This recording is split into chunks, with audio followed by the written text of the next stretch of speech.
how to turn off or on preload voice messages on VK on Android or iOS phone. First open VK and then click hub. After that click these three lines in the top corner and then click settings.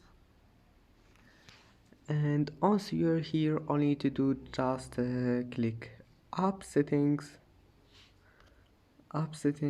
and then scroll down, scroll until you find the preload voice messages, and that's it. Now turn it off or on, and then go back. It will be saved, and I hope that can help you to fix your problem. And that's it for today's video. If you like this video, please don't forget to like and don't forget to subscribe. And thank you for watching this video until the end, and see you in the next video.